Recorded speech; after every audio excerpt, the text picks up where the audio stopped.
All right, welcome back to Off the Crypto Cuff. We're your hosts, Jesse and Jeff, two friends having a drink and discussing crypto, current politics, current events, just whatever comes about.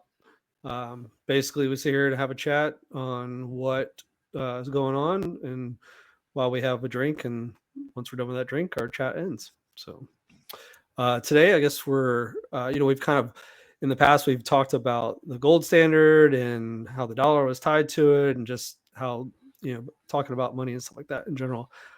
So Jeff, you wanted to start off with the history of the dollar, the money, as you understand? Yeah. The history of the dollar. This actually came as a request from my younger brother, just to kind of go over it. And I'm playing around with Grok, but just like AI is becoming really fun to play around with just a little bit. So I was like, asked it to summarize it for me.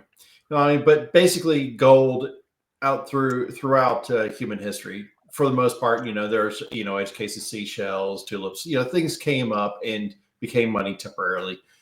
A lot of failure cases, but the gold keeps coming up as money. And as far as U.S. history is concerned, where we were and where we're going. Gotta mute that. Yep. Sorry about that. Sorry. We'll leave it in. Yeah. Keep going. Keep going. But so yeah, go ahead. What you're saying. So when the country first got instituted, or the United States first got instituted, we were on a gold standard. So in the first gold standard era, we're talking about 1792. So shortly after the institution of the Constitution. So the Coinage Act, established by the U.S. dollar with a silver standard, but gold was also accepted at a fixed ratio to silver. So we were basically a dual standard. That was later amended at 1834, then 1900. And then in 1913, we did institute basically a constitutional amendment, which allowed the foundation of the Federal Reserve. The transition period apparently didn't happen until 1933. That's where Franklin Roosevelt actually prohibited private ownership of gold, and that was also around the time of the Great Depression. So you fast forward a little bit, and Bretton Woods, 1944. That's where the U.S. dollar effectively became the world reserve currency. That's where the transition of the world empire transitioned from England or Great Britain to the U.S. Mm-hmm. And then the end of the standard happened under Nixon, 1971. And I mentioned this before. France basically was calling our bluff because we were printing more money than we were supposed to be, and they were calling in the dollar through the gold window. And to save, basically the American economy and to make sure we remain in power, Nixon, through executive action, just took us completely off of the gold standard. Then Bretton Woods 2.0 happened, and around 1980s is where we went to pure fiat, which is kind of where we are today. Yeah. So there is nothing backing us except for the full faith and credit of the United States. Basically our debt. To other countries owe us. Yeah. And the other part of this too is that it just allowed them to print money, and that's what you're kind of like. Once Nixon did that, it just allowed us, to print as much money as we want, and it kind of deflates the dollar because they're adding more currency and that's what some people talk about with Bitcoin, is that the fact is, we're not able to create more Bitcoin. Like there's no more. So that's kind of what we talked about. Like will always increase in value essentially because there's no way to make more of it. So anything, there's less of it over time. So, but yeah, it's interesting. So that brings me in a little bit kind of what current events essentially right now, because the IRS was established in like 1913, I think is what I understand. It just happened to coincide with the establishment of a central bank, because how do you pay back the interest on the debt unless you're able to tax the citizens? Yeah. So basically, the amendment went in because prior to that amendment, direct taxation by the federal government was unconstitutional, and it's been deemed unconstitutional several times. So when they instituted the Federal Reserve. They basically added in the piece that allowed direct taxation. Yeah. And before that, apparently, what I understand is the government was paid by tariffs. And that's the big conversation these days in the news right now, currently with the Trump administration and adding tariffs to the trade that's coming into the country. And people are worried about that's going to increase the cost of things, which, yes, it possibly will. But one of the things he's talked about doing is getting rid of the IRS, getting rid of the Internal Revenue Service, and doing an ERS, which is External Revenue Service, which would basically allow us to we would get our money from the tariffs and the trade that's happening coming into this country, and that's how they would pay for our government essentially. Then a lot of people say, well, it's impossible to make that kind of money. Just if you look at what we're currently trading, the ebbs and flows of it, how much money the government right now is using essentially and needing, and what we're collecting from its citizens. A lot of people think that's not even possible. Well, the one thing I'm not hearing a lot of people say is like the big picture of what's going on. He's trying to kind of trim the fat off with, the big talk too is Elon Musk right now with all the Doge, the Department of Government Efficiency. And with Elon, everybody's really against Elon doing this because he's a private citizen. He wasn't voted in, and he's looking at people's social security numbers and stuff like that. But nobody's talking about what he's actually like the process. They're just mad because he's doing it. And it's like he's already discovered so much spending that's happened, like just on what we're giving other countries and in aid. And they're saying, we get it. Some of it's good. Everybody's saying that, some of it's good, but some of it's kind of crazy because we're literally giving countries who have attacked us in the past money and are completely anti-US. And so that's where I have, that's personally where I have a problem with it, because we're giving, that's money we're paying to the government as taxes, as US citizens, that's being used outside what we would want to be used for, So I don't know. It's just very interesting, the whole thing right now, because I think, I honestly, I think a lot of people are just scared that Elon's going to find things where they're spending money in places and people are going to want that to disappear, because they're going to cut that, obviously, because it's, it's kind of frivolous spending. It's things that our money shouldn't be going towards. Most US citizens wouldn't want probably this money going towards it. I know I don't on some of it. But with that, I think, because of the, trying to circle back around to what I was originally trying to say, is with those tariffs and making that money. And I think if we can lean our budget up, essentially, and I think that's what he's trying to do. If you look at the big picture, I think he's trying to kind of lean how much money we need, like cut it down, cut our, $36 trillion debt deficit right now that we have. Mm-hmm. It's unbelievable the amount it is. If we can shrink all that, then you don't need that much money from the tariffs. So it's like you can kind of, I kind of see the big picture of what's happening. And I think some people just aren't seeing it. I think really they're just diving down to like, well, Elon's doing this and he shouldn't be doing this. And but also like, look at the guy. He's a multi-million, billionaire. Billionaire. But so he doesn't need to do this. Like, why does he want to do it? He's just, it's like, I think he wants to do it because he sees, like Trump does, that it's like, we need to do something in this country. And and they feel like they can do it. It's like, he's got the knowledge, he's got the understanding of business, I think I sent you the video today, but I don't know if you watched it, but the, Louisiana Senator, I can't think of his right now, his name. Kennedy. Yeah. Oh, Kennedy. Okay. Yeah. So he talked in the Senate and was like kind of bringing a bunch of this stuff up. And he said, and I think that was today he was talking. And one of the things he said is like, we're being audited right now. We audit the U.S. citizens. Now it's our turn. And that stuck with me when he said that. I was like, yeah, that's true. Nobody audits the U.S. government.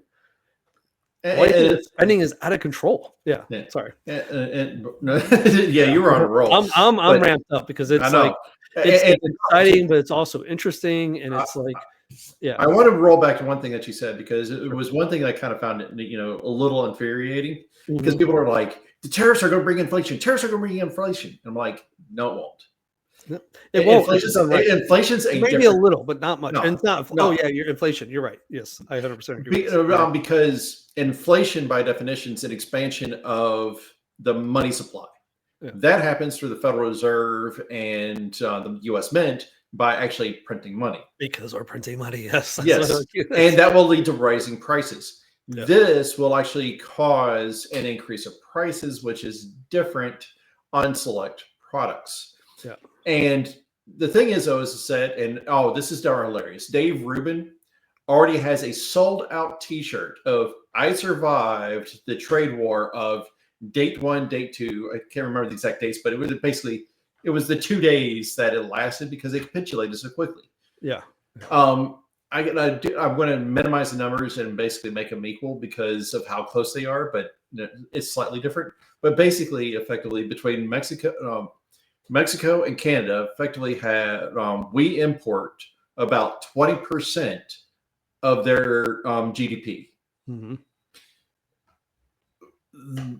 They're responsible for less than 1% of ours.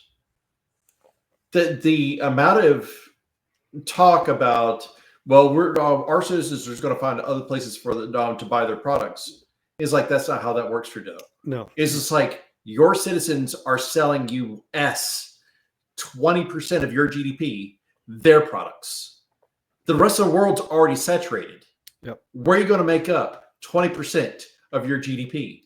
That's where the actual leverage is, and that's what Trump is taking advantage of.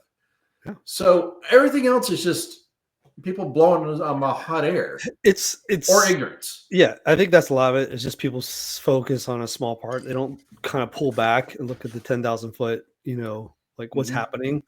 I think a lot of people just would look at the big picture and kind of sort of try to understand, like, even the economics of it. I think they would be like, oh, wow, okay, this makes sense. Like, it's honestly, people have been feeding off the US for so long. Like, it's one of the things people have said. It's like, our government has become lazy, so they don't want to change anything because it's easy just to kind of keep going with the flow of what has always been going on. And what's been going on is sort of broken. We've gotten to a point where it can't go any further.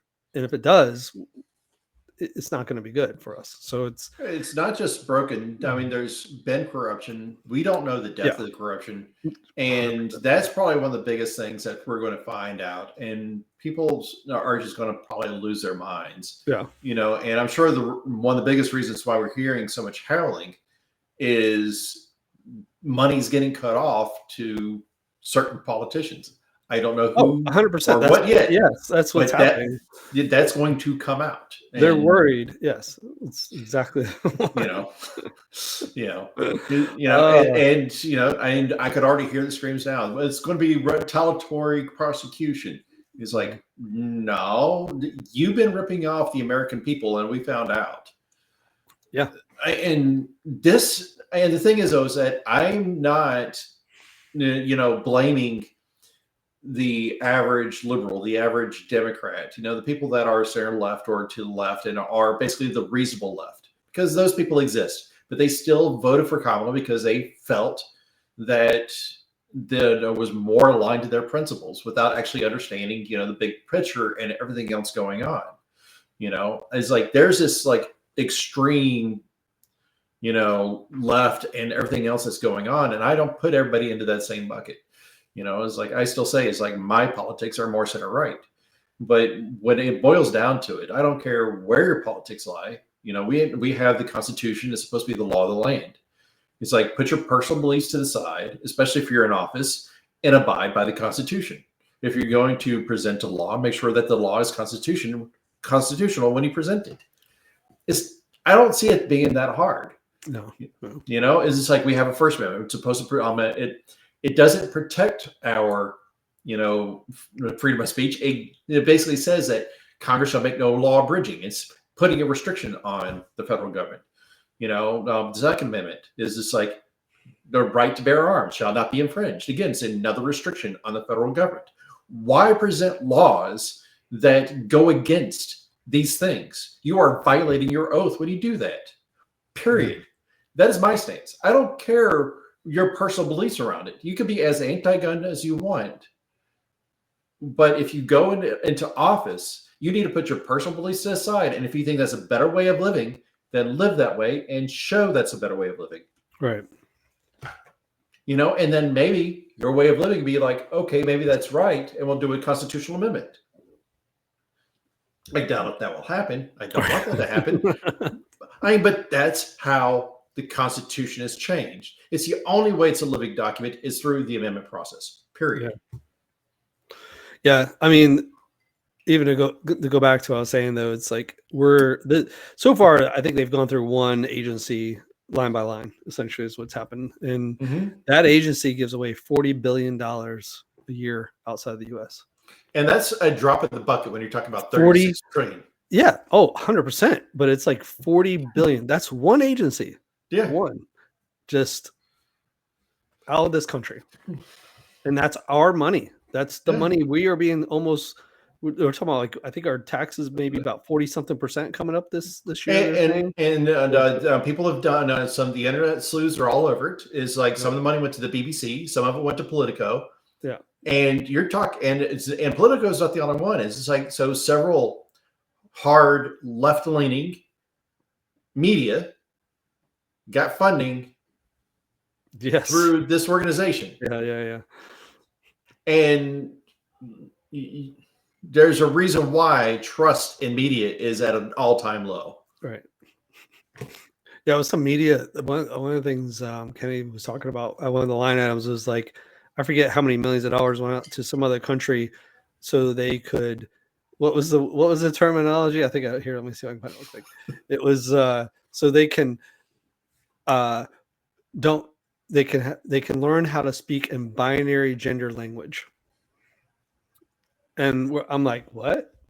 He's like, what? What is that? Like, is that like, it's just some made up thing, essentially. Like it was millions of dollars. It was like for some other country to learn how to speak it.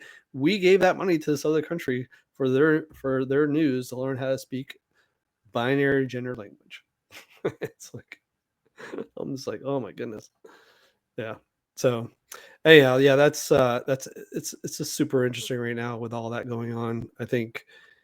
And I just think it's more, I think they're focusing on, because it's Elon Musk and because they don't want him to find things, because they're not talking about, we don't want this to be done. They can't. No, they're trying to avoid saying that. Yes, I know. No, but that's why they're going with nobody voted for this. And we're like, yes, we did. Yeah. It's just like the second the assassination attempt happened on Trump, Elon Musk came out and straight up endorsed Donald Trump. Oh, he spent a lot of money. Yeah. You know, helping him and that's out. not unheard of. It's not unheard of. And Elon is not a conservative. Yeah. No, I know. He's not a conservative. And shortly after that endorsement, then came basically the talking point of Doge while on the campaign trail before the election. So everybody that voted for Trump that was paying attention, which is basically all the Trump supporters, knew exactly what Trump's plan was, what Doge was, what Elon's involvement was. Yeah. The only time I actually had a question was, it's like, where's Vivek all of a sudden? And he got, put off to the side because of the scandal around the whole immigration debate that came up with bringing people in, basically the legal way is just like the corporate way. I forgot the exact term of it. Yeah. He had a stance that was less positive and got pulled off the team. But he had a really good point, and we're seeing this happen. It's like it's chainsaws first, scalpels later. That basically means is that if you're not cutting muscle, you're not cutting enough fat. Yep. And so in other words, you have to cut. You got to cut hard. And then it's just like, oh, okay, we made a mistake here. So let's, try to rebuild, and fix it, and then just go through all the agencies and do that. I would like to see 90% just go disappear, but that's wishful thinking. Yeah. I mean, so the thing, the idea of all of this is that if the IRS goes away, our taxes go away. You know, we collect money on tariffs. Other countries who are wanting to trade with this country right now, they do it for almost nothing. They want to bring goods in and make money off of us. They need to pay the tax to do that, right? We pay the tax when we buy the goods. We pay the tax just to own the goods. We pay the tax just to live in our house. You know, why are we getting taxed so much? And everybody, and then then the government brings in citizens from other countries, and there's that whole thing, and then they give our money that we've been taxed on. There's just so many things. It's like, I just think, I don't know. I watched another guy, Roman Atwood, and he says land of the fee. And it's just like, it really is like, it's become to where if you're a U.S. citizen, you get charged for everything. Anything you try to do, there's some sort of fee attached to it. Anything. And it's like, you can't, I mean, literally, you almost can't even die in this country without a fee. It's crazy. Yeah, I mean, you are taxed in this nation, which is unfortunate, and then people are, is like, a guy was actually posted up his property taxes, bought his house in cash, and his property taxes are almost $30,000 a year, and that's effectively, you are paying rent on property you own. Yeah, you don't really own it. You don't really own it. You don't really own anything. That's why crypto. Yeah, and you actually own it. You actually own it. And the other thing is about the whole property thing is, it's like, you want to make major renovations. Well, don't do that without asking the state for permission first. Yeah, you got to get that permit or your HOA. you don't experience HOA, but man, and I don't now, but I used to. But man, the HOAs that's another one. Like, HOAs, I sort of get it, but also some get a little out of hand. They get out of hand, but it's you're opting into that at least. But it's name a area in this country where there is no basically property taxes, on the house. Yeah, those are hard to find. It's like, you could voluntarily live in a nastier area and be outside of an HOA. Yeah. So another, sorry, and so I'm trying to finish my thoughts here. So the other part too of this is a lot of people are saying like, oh well, the tariffs are going to make prices go up on goods and stuff like that. And so like, if you're not paying taxes, sure, that money's, now you have that money, but now you're going to be paying higher on the goods of things because the tariffs will actually increase the prices. It's like, well, no, at that point, you have a choice. You can buy US products. You don't have to buy the Chinese products or the products from other countries. I just feel like at that point you have a choice. Where right now you don't really have a choice. You don't have a choice to pay taxes. You have to pay taxes.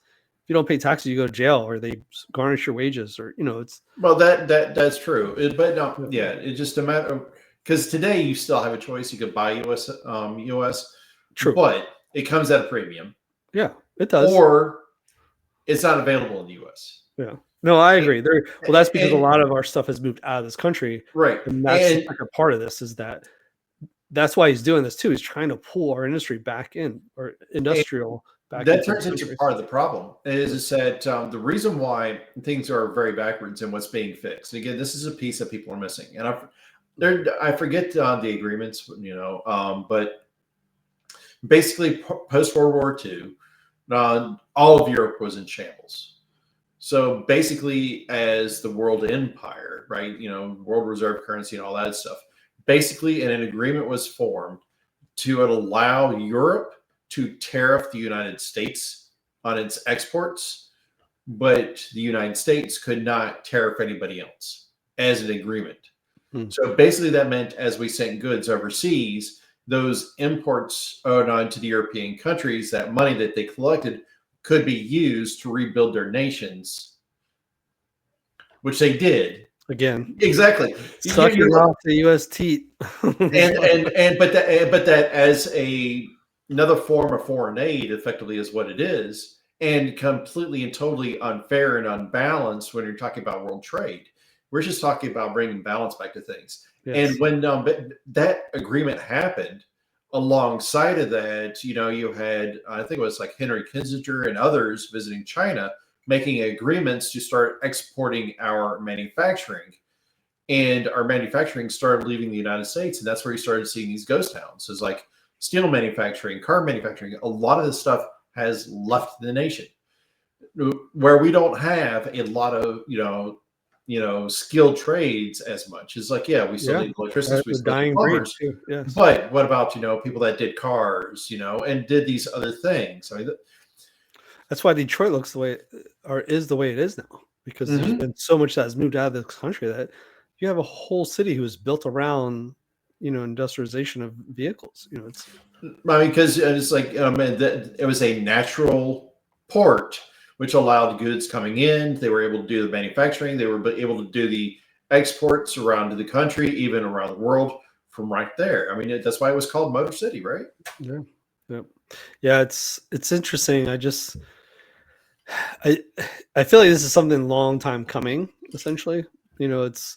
And I don't know. He could, honestly, like, Trump could be a president that changes a lot in this country and completely I don't know. I kind of wonder if it's just like, it's like an ego thing for him, essentially. This is kind of like just trying to understand him a little bit.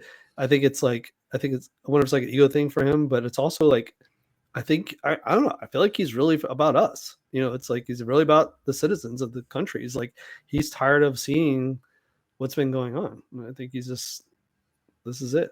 He's like, because he really could change things to like completely different, like impact one of the most impactful presidents we've had in a very long time. Well, I've heard two things, and this kind of leads into a different statement, which is mildly humorous, but worth considering, I would think. The first is that somebody described him as a person that wants to be loved by everybody. It's like, I mean, and I can kind of see that. Is it's like, and on top of that, I don't mind it because it provides immediate back pressure. Because if he tried to do something that the people didn't like, he would feel the hate almost immediately and reverse course. Yeah. That's what that means. Right. So it's not necessarily a negative trait in this instance. Yeah. I think he's a little of that, but also like, I think he understands, back to the big picture. Like, I think he understands the big picture. He understands economics enough to know what needs to happen to make certain things, but also like he understands like we need to be hard charged versus just trying to be a nice guy. You know what I mean? It's like kind of like I think you're right. I think he cares, genuinely cares about what people think about him and like what the general feeling is for him and stuff like that. But I also feel like he understands like he can't let that rule him. He can kind of like but he needs to like make hard decisions sometimes. And I think that's kind of, I don't know. I think that's what he does too. It's kind of a mix, maybe. But well, some people on X said that we should pull out the chisels and add them to the Mount Rushmore. What do you think? I don't know about that, but yeah, that usually doesn't happen until after you're done being president or passed away. So yep, I know. Yeah. But I thought that was kind of interesting. But seriously, that I get what they're saying. The metaphor of that is he is somebody who's making a major effect in this country and could potentially make one of the biggest impacts that any president has made in many years. So and the thought came to me, but to piggyback on what you're kind of saying and what a lot of the sentiment is that if we really roll this back and if he did not lose the previous election, if he didn't lose 2020, and if he had his back-to-back presidencies, we would not be seeing what we are seeing today. 100% agree. We would not see Tulsi Gabbard. We would not see RFK. We would not see Elon Musk. Yep. It would have been basically the previous 4 years, but just a slightly better because he would have known slightly more. Yeah. But because he had those 4 years to stew, but because the frivolous prosecution, all of these events that happened over those 4 years, in just the general country getting tired of the whole Democratic Party. I really think the country in a whole is over it with them. There was so many lies, smoking mirrors, Like, and everybody directly felt it in those 4 years. Like you just literally felt it from the very beginning and slowly got worse over the 4 years. Your money was worth less. You were spending more money to live worse. And I think people just really saw it and they were just tired of the lies, tired of the news rhetoric, tired of this everything. And I think that's why he's come out hard day one, doing what he's doing, trying to get things back to where he was when he left, but better. And then I don't know. Okay, I need to calm down. I'm getting all ramped up here. So I'm not a Trumper. That's just it. I'm not a Trumper. I don't as a person, I don't necessarily like him, but as a president, I like him because we don't need a president that we like. We need a president that is going to do the stuff that needs to be done, and that's what he's doing. That's what I think. Mm-hmm. I think as a person, he's weird. He's weird. He says weird things. He talks funny. Like I wouldn't even care if I met him one day. Mm-hmm. You know what I'm saying? It's like some people are like, oh, I want to meet the president. Like I don't really care. Like as a person, I don't care. But I like that he makes hard decisions and does things that like is probably not most people can't do.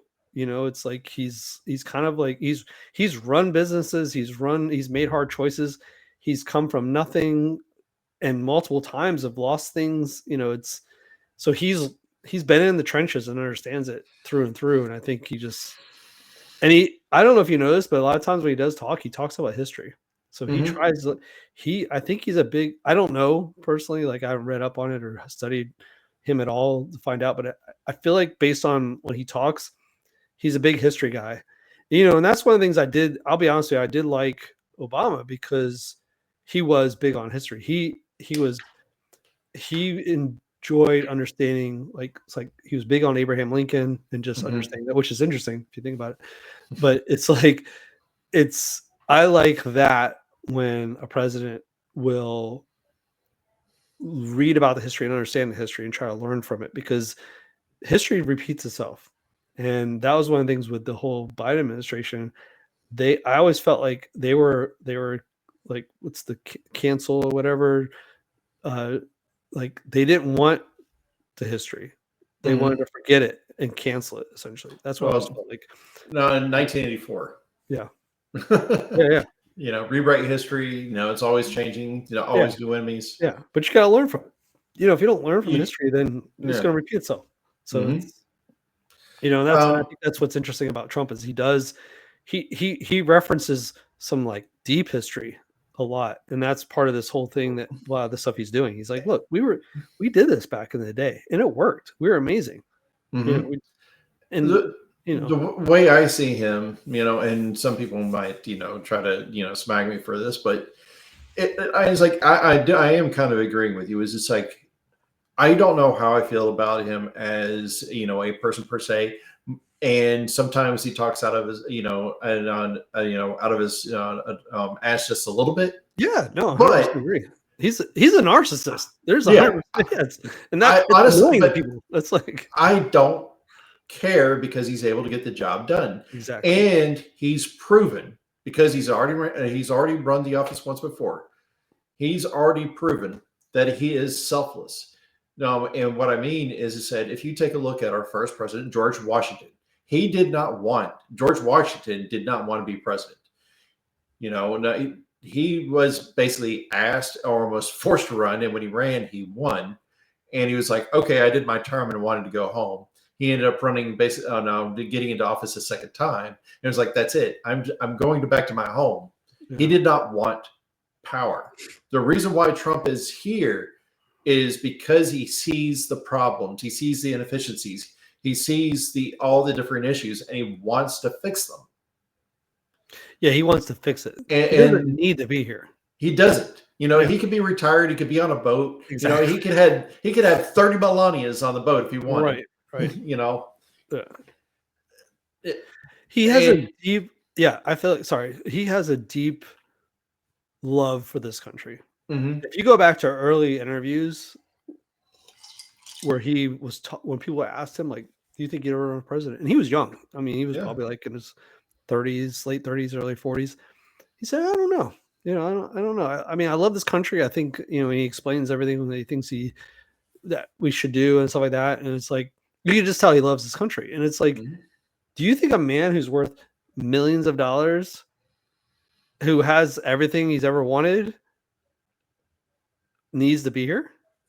You know, like, he doesn't need this job.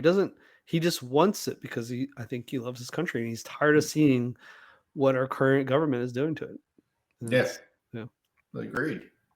So, anyhow, you had some other topics, didn't you? You want to talk about? Yeah, let's segue over to something else. I think we beat this one to enough. Well, I mean, the market took, you know, a major turn. I mean, it could be for a number of reasons, but the most likely is that there was another liquidation that happened, and that just typically just folds a lot of things on the way down. Yeah. Well, that was one of the things I saw, like, on the charts with, we'll talk about XRP for a second. You know, XRP there was a big dip, you know, just a candle, a wick. Oh, yeah. Came down south. But a lot of people say, well, then it went straight back up. So that's kind of a bull move right there.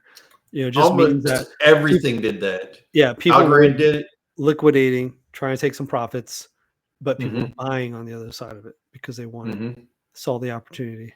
So yeah, I just think that's building support. We're gearing up for something, you know, pretty big. I think not, you know, we'll see. It could be parabolic, but it's just like whoever bought at the bottom of that wick for XRP got lucky. Yeah, you're talking like $1.50, I think is what it was, or $1 something. $1.80. Yeah. But it was below the 100% fit, which means it was below its previous all-time high. Yeah. So, and then it went right back into price discovery. So whoever managed to buy that, it's just like they got. I'm sure it was a bot of sorts. Yeah, it would have had to have been. Yeah, but that was, and it was a gnarly wick across the board. Yeah, and a lot of stuff is still in the red. You know, that's Hedera. Pretty much everything is bleeding. Gold and silver are up a little bit at the moment. Yeah, I mean, essentially, one question that I was gonna say, essentially, if you pull back, we're moving sideways. That's we're trading sideways technically. So I'm not overly concerned about it. You know, is it short-term pain? Yes, but you always have these consolidations. Yeah. But one of the biggest threads actually online, and out of the two of us, you're the biggest advocate for XRP. So XRP has been in a lot. I think it's actually been in the news. They've talked about it. Like, so basically the chain halted. Not a lot of good PR coming out of it that I could find yet. And they say, well, it's a safety mechanism. It couldn't come to consensus. So the protocol is designed to halt. But it did it for 64 minutes. So explain that. Halted. What's that mean? Exactly. It's like, tell me, what does halted mean? Because if I'm at the grocery store, I got groceries, I'm trying to buy with XRP, and I cannot make the purchase for an hour, that's downtime for me. Yeah, but I don't. So that's where you're getting into technical terms. Yeah, where they're saying, well, it naturally halted to protect state, which means that all the funds were safe. I'm like, okay, well, that's cool. Yeah, but I think something like that.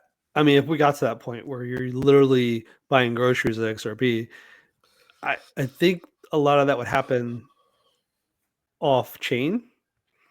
So like, it would just kind of be like a transaction that happens off chain, and then it can be processed. You're describing effectively like Lightning Network, or basically a layer 2 that's running on top of Bitcoin. Right. Why would you need a layer 2 to pick up a discrepancy unless there's natural flaws already on the layer 1?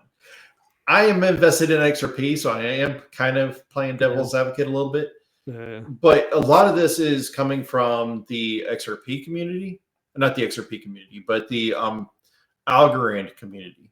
So in other words, knock on wood, their big, claim to fame. And I shared the link if I could find it, but there's actually a picture of the chains that have not had downtime yet. Yeah, I mean, I do feel like zero downtime's a kind of, and the list is getting smaller and smaller. So Bitcoin's off the list now. yeah. Ethereum's off the list. So the number of chains, okay, I got it. It's coming up. Just give me 1 second. Sorry, be patient. So Cardano, Tron, Litecoin, Near, VeChain, ICP, and Algorand. Those are the only chains left in the top 60 that have zero downtime since inception. Yeah. XRP was on that list until this moment, which have basically raised, the conversation of what does halted mean versus down. Yeah, that's and that's what people are not, and that's where people are trying to get into this definition of, well, if people can't use it while they're doing their daily lives, then it would be considered unavailable or down.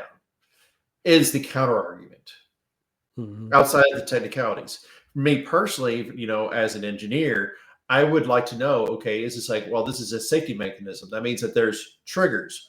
What are the triggers? How many triggers are there? Can you give details? Can you detail exactly what happened? How did the recovery happen? Was there manual intervention required? For a decentralized network, what does manual intervention actually mean? Yeah. Right? Because now you're getting into centralized versus decentralized conversation. So there's a lot of downstream conversations I would like to have, or at least a TLDR. But all I'm saying is, well, it wasn't down; it was just halted. I'm like, that is not enough information. It's like, help me out. It's like, I'm invested. Help out an investor. Yeah, I mean, maybe it's this new territory for them too. They just don't. Yeah. Well, if it was halted based off of protocol, it shouldn't be new territory. It should be like, this is what happened and why, and this is what the recovery mechanism was. I see what you're saying. It's like it's like a failsafe that was already put in there. They should have known what it was because they put it there. Yeah. Exactly. Yeah. Because that's the way they're describing it. Yeah. But they're not actually saying this is what happened and blah, blah, blah. They're just saying, well, it just halted. It's okay. I'm like,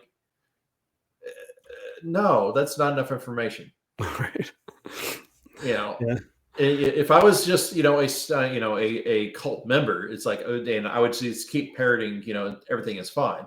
I'm not trying to FUD, put fear, uncertainty, doubt on XRP. I want, as an investor, more information. Right.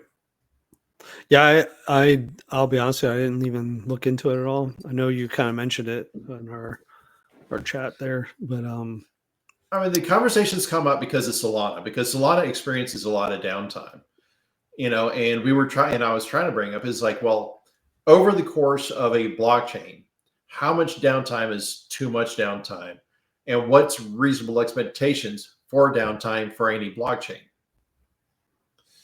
Because it's bound to happen. Software is not infallible. Algorand, is like, our claim to fame is this, and even says Stacy, the CEO of the Algorand Foundation, is to say, we claim that we have zero downtime, but it could just be a matter of time. We don't know because it's software, And she was like, I don't want to shoot myself in the foot by saying it, but the community says it for us, right? And being in the IT world, we know that it's right. Some downtime at some point, and Algorand prints a block every 2.8 seconds. So is skipping one block too long, for downtime? It's like, how many blocks would it take for it to actually be noticeable, or for it to actually count against Algorand to say, hey, look, there was downtime. It's like, haha, it happened to you too. Yeah. It's like, I'm just trying to have an honest conversation about it. That's all. Yeah, no, I understand. I don't know. That's the, I guess, part of the flaw of dealing with technology, as for this stuff.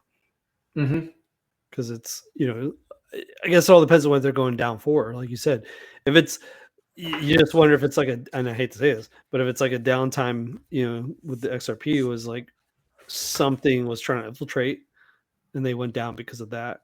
you know, as a protective precaution, you know, or if it's because they're pushing out some sort of upgrade or change or something to the system, you know, and they went down because of that, or they're testing something, you know.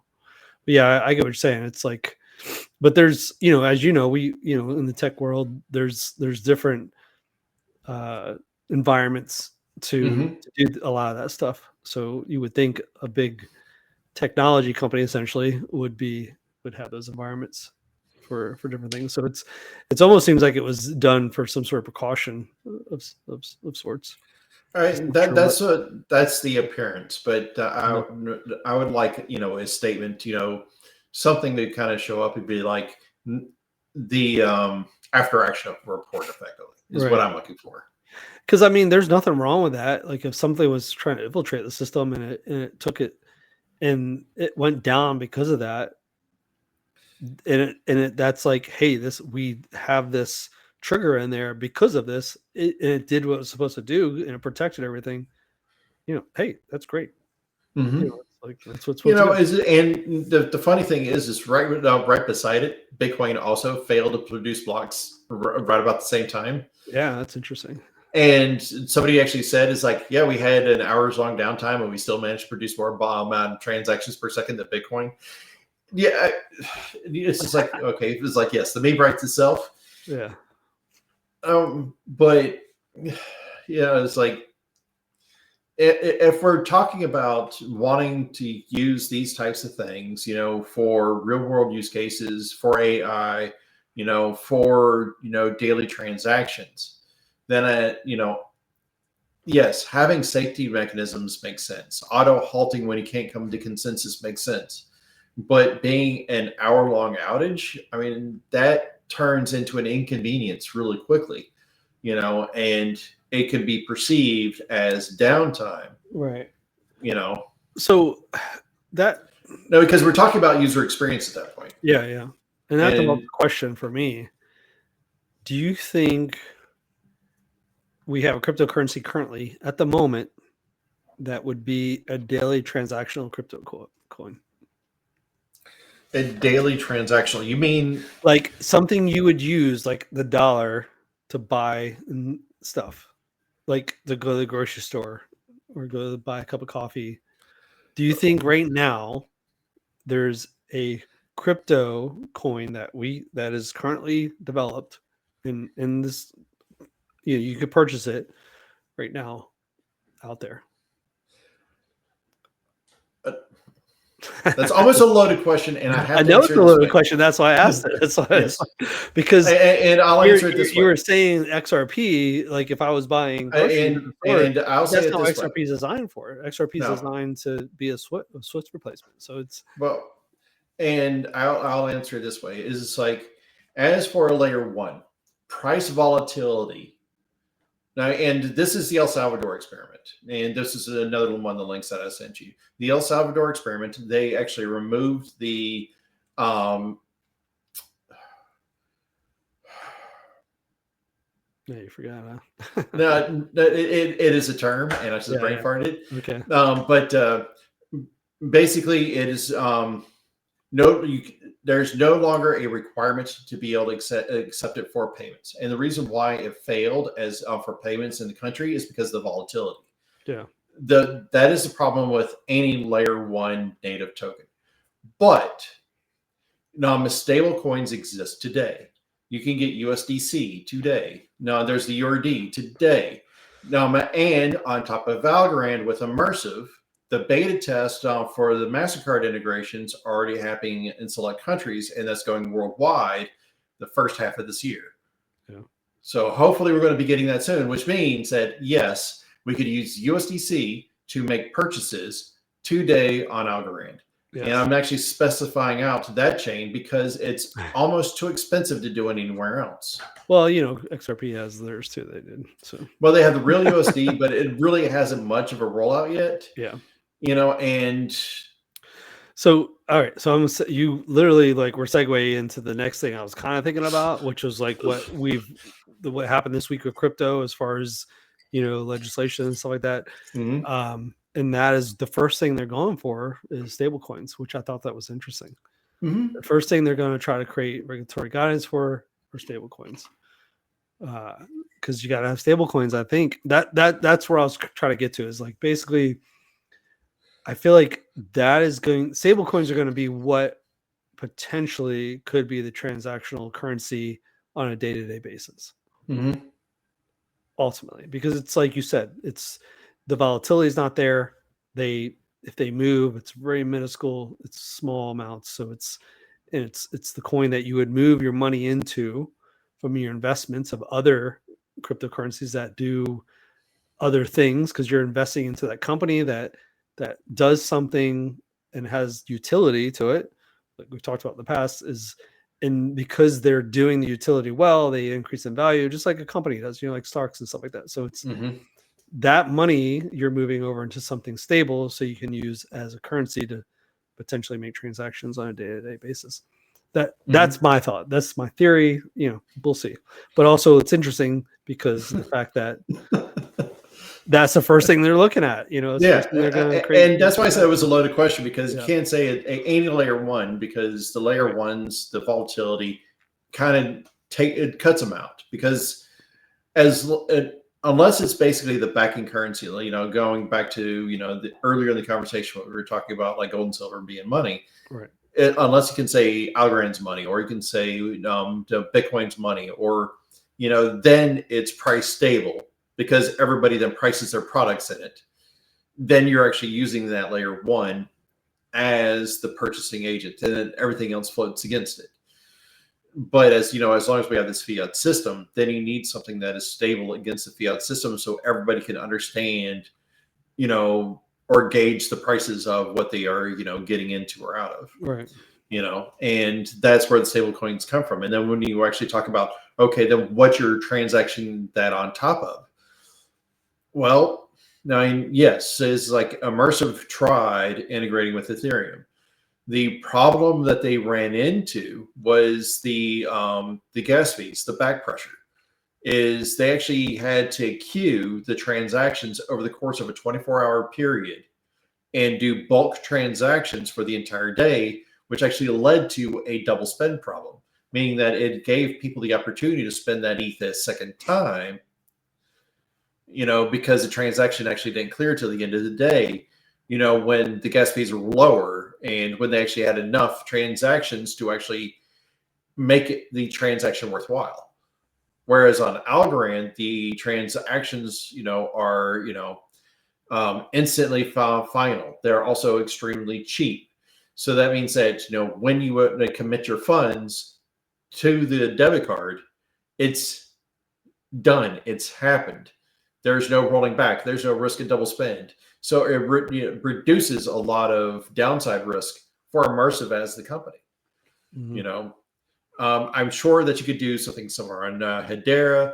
I'm not too sure about the architecture of, say, VeChain, but there are other places to do this, and that's where I still kind of have this theory of it's like, yes, Ethereum brought us the idea of smart contracts, brought us the idea of tokenization, but other chains have taken the idea and taken other new math and new ideas and significantly improved upon the idea so much faster than it would take them to update the software, the protocols, to fix all the issues that enterprises would have, which segues into on my kind of like last thought, is that I really see two narratives kind of like coming up this cycle. You actually have your classics narrative, and institutions are gobbling up all of these tokens that are being sold.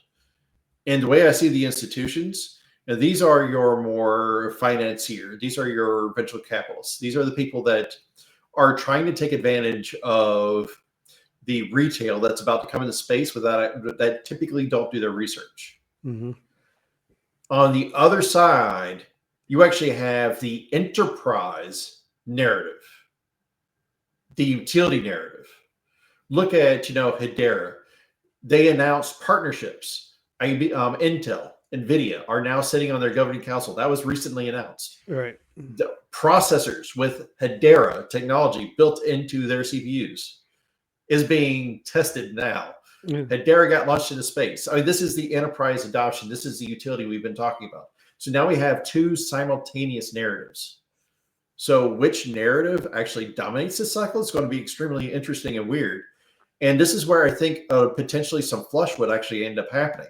And then what's that Venn diagram between the overlap between these two narratives? Well, I think we'll see that in the next 5 to 10 years.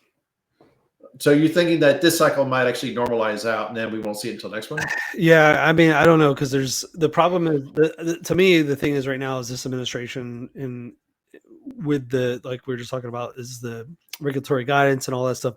That's going to take time to figure out. They're not going to be able to do it overnight. You know, they're saying, I think. Well, they're waiting on personnel. Not everybody's been confirmed yet.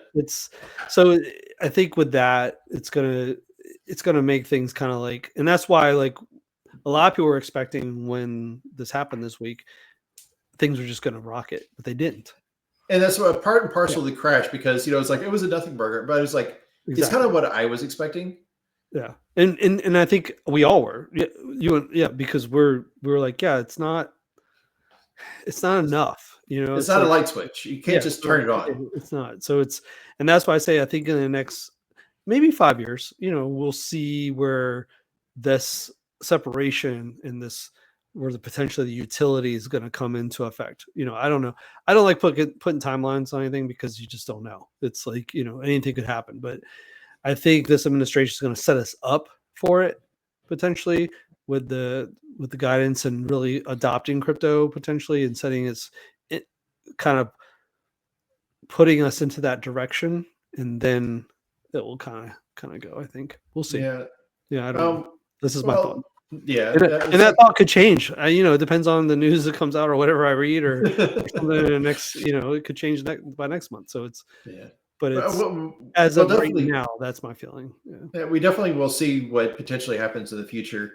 One of the things that came out recently is that Elon Musk wants to actually put the treasury expenditures on blockchain, so that way they are publicly and permanently visible to everybody. And I see a lot of pros to that. I'm not against it. My only qualm about the government, my biggest issue here across the board, with the sovereign endowment wealth fund and all this stuff, it's impossible to be for the government to be impartial, and there's high risk of them effectively deciding who the winners and losers are. And by saying it's like, we're going to, if he publicly announces, we're going to use, VeChain, for this purpose, people are just going to, swarm and ape into it. It's automatically, just by saying it, is just going to turn it into an automatic winner. It's like, if this is the proper thing to do, I would almost say do it, do the integration, let it happen. And when it comes online, the internet sleuths will actually say, what are these transactions? That I'll start taking a look, because all, the Treasury Department really needs is a website that actually lists basically the transactions. And you don't even have to specify the chain or anything else. You just keep it abstracted. The people themselves will figure out what chain it's on and will actually gravitate towards it more organically instead of just snapping to it. I don't know if that's the proper solution, but I have always got this qualm about, anytime, government really gets involved in anything, because then it is picking winners and losers. So in a way, it's the right decision, but in the way, it's like, I got my biases. I'm like, pick my coin. I know. What? Yeah, I know. It's because it is the whole thing with crypto. It's like it's supposed to be self-custody. It's supposed to be self-custody. It's separation of all this stuff, but unfortunately, I think it's just because there's so many people that won't touch it until they feel protected, essentially, and that's sort of what's going to happen. I think. Well, it's like a lot of people. Well, it also is a cultural thing, and it's a cultural shift in this country because the U.S. was built by rebels. Yep, 100%. And we were built by prudes, is what they say. Well, yeah, because by prudish rebels who didn't want to do what the country was telling them to do, and decided to leave and came here. No, 100%, yes. And we've kind of lost that a little bit, because we have this Mother May I type attitude now, and having crypto and just trying to be outside the financial system is kind of getting back to that more rebel, stance just a little bit. That's why there's the staunch libertarians would be like, well, it's Bitcoin and no other, or Monero for the privacy transactions, those sorts of things. So one of the things I heard the other day too, and on Bitcoin was, and I was like, oh man, it kind of like sat with me pretty hard. Is you and I aren't big Bitcoiners, like we talked about in the past, and we're like, oh, one day it's just potentially just going to go away because we don't know who developed it necessarily, and it's a lot of things about it. There's no utility to it necessarily, but what this person said was, look who's in Bitcoin right now. Big industry like BlackRock, Tesla. There's some big names in Bitcoin. So they said Bitcoin's either going to go away or going to $100 million. That's what they said. And something like that. It was some astronomical number. But, and then they preface it with that, or no, they followed that with, but look who's in it. BlackRock, Tesla, all these big names. So it's like, essentially you're saying it's not going to go anywhere because these big names are in it. But they're, and that's why I'm becoming having more of a turmoil with Bitcoin of like, okay, maybe it is going to stick around. Like really, like it's, and that's what we've talked about in the past, is that it's going to be more of a what do we say? Like a place you put your money. Store of value. Store of value. Yes. Sorry. Couldn't brain fart there. So store of value. And I'm like, yeah, it's probably what it's going to be. It's going to be like, these big stocks, the Dow, something like that, that's, I guess you can kind of compare it to that. Gold, essentially, I guess. I mean, gold is not crazy numbers like Bitcoin is, but I mean, so it's not, I'm starting to become more thinking that it's a place, it's okay to put your money there. Now I don't think you're gonna get rich off it. I mean, unless you're planning to hold it long term. So I think that's where I'm at. I'm like, kind of like, maybe it's worth throwing some money into it as a long-term investment of like, hey, this is money I don't really need right now. I don't need, and I can let it sit there and grow for the next 20 years. Because it could actually, I mean, you think about it, like if you would have bought Bitcoin back, what, in the last crash of everything, it got down to what, 46, 50,000. No, it bottomed at 17. Or are you talking about, the last, where it's kind of maintained, right? The last, during a bear market, it went as low as 17. Yeah. So let's say you put, for mathematical sakes, easy money, 20. Let's run it to 20. Say 20, 25,000. Let's say 25 because it's easy, right? If you would have put your money and bought some, say $10,000, right? If you would have put $10,000 in that, right now that thing would be worth 3 times more than what you pay. You'd have $30,000 right now, because percentage wise, as far as like the amount of money you're putting in and the return on investment isn't really that high if you think about it compared to like some other the cryptos, but it's a safe bet essentially, right? That's what I'm trying to say. It's like these other stuff that we're in and mess around with, it's not super safe because we don't know. We don't know which one of these things are going to come out in front, if any of them, if all of them, we don't know. Where Bitcoin right now, I feel like is the safest sort of bet essentially on, like, if you want to have a spot where you put some money that you don't want to necessarily lose but okay with it. I mean, I always say any investment you invest in, you need to be okay with losing that money because it's like you never invest in always a anything risk. that you. Yes.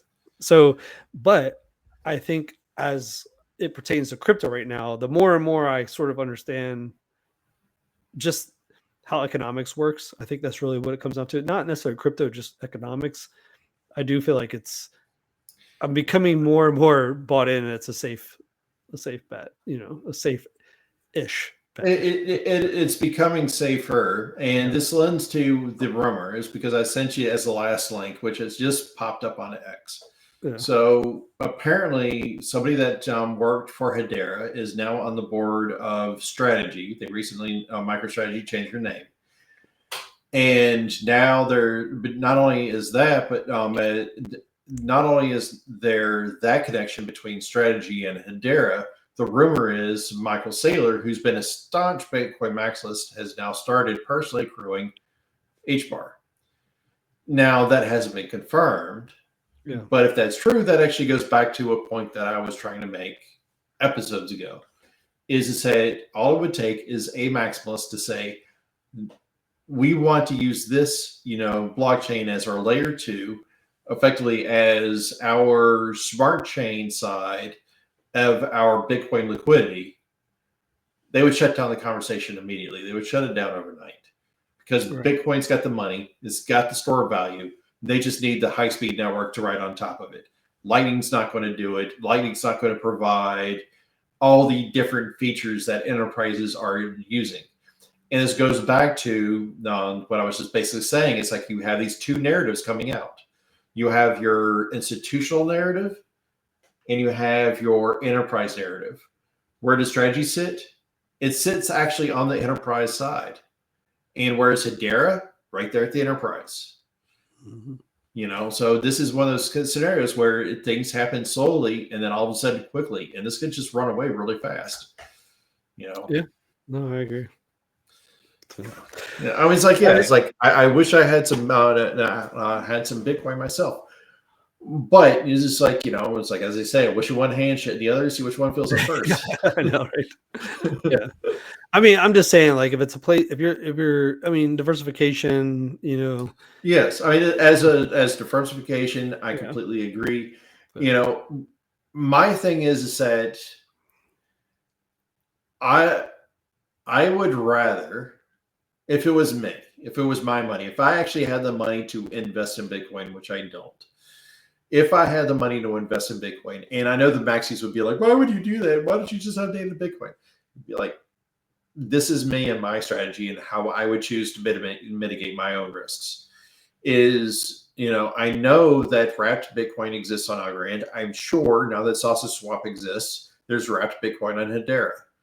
I would actually start picking up or dollar cost averaging into the wrapped and start building liquidity on chain into those two things. And then that way I could actually turn it into passive income with what I'm putting in.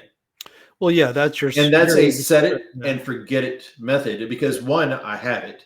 2, it can go up in value. And 3, as trades are happening, I'm earning income. Right. Yeah. Your strategy is very different than mine. Essentially, like you're more about the passive income as far as earning additional crypto as you're sleeping, essentially. Like yeah. So, and that's what that goes to mining and all that stuff like that too. That's for anybody who doesn't know, it's basically you're supporting the blockchain and you're earning whatever currency of crypto you're supporting to allow the blockchain to work. That's what mining does. With Bitcoin, you hear about Bitcoin miners. That's what they're earning by allowing the processing to happen on their node, their computer. So for layman's terms, but it is a passive income. It's a way to earn, and the more you have, the more you earn. It's a rolling snowball effect, essentially. Anyhow, I am completed my drink. By the way, we did not talk about what we drank tonight. I had this is a pretty good Basil Hayden. It's a smoked version of it. It's pretty. pretty good. Yeah, I love Bakelite, and it's pretty good stuff. And so I made a little old fashioned out of it. And then but pulled out the Bardstown, the Origin series. Nice. Okay. Yep. Yeah, it's pretty good. Yeah, and I did my version of an old fashioned. Yeah, same as me. Yeah, we have our own versions. So, yeah, but yeah, good chat. Any final thoughts? Good. No, just one final thought. I want to do a shout out to AIworks.algo for actually helping us out with the thumbnail. Okay. Yeah, and and the little bit helps, and she helped me out and actually got me a graphic that actually does work for us for the time being. So I definitely appreciate it. Outside of that, please give us a thumbs up and share this video, and please comment and subscribe. Oh yeah, and that's very important. See y'all next time. Next time.